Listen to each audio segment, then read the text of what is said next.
president that God ever created.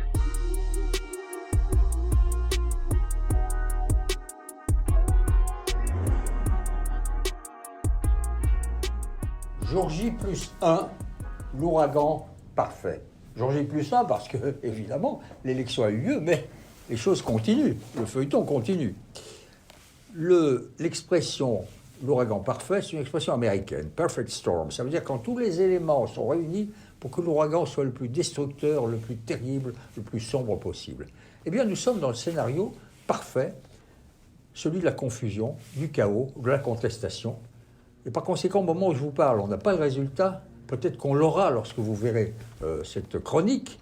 Je préfère ne pas émettre un pronostic ou un jugement, mais passer en revue quelques éléments, quelques leçons de ce qui s'est passé cette nuit. D'abord, c'est évident que les sondages et les élites se sont trompés, mais les sondages ne maîtrisent pas complètement leur discipline, et les élites, elles rêvent. Elles ont fait ce qu'on appelle du wishful thinking, du désir qu'elles ont pris pour une réalité.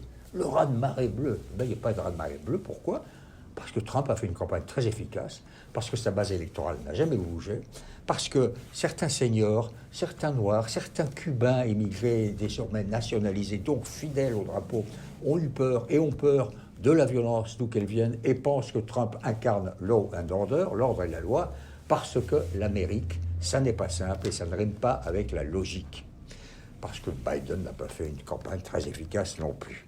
Alors, ce scénario parfait, l'arme suprême de Trump, dont le visage et le langage, lorsqu'il s'est exprimé cette nuit à la Maison-Blanche, ne semblait pas forcément quelqu'un de très sûr de lui et pouvait imaginer sa défaite. Mais son arme suprême, c'est la Cour suprême. Donc, le feuilleton va peut-être durer et je pense qu'il ne faut pas être tout à fait expéditif et faire très attention à nos propres jugements, que rien n'est joué.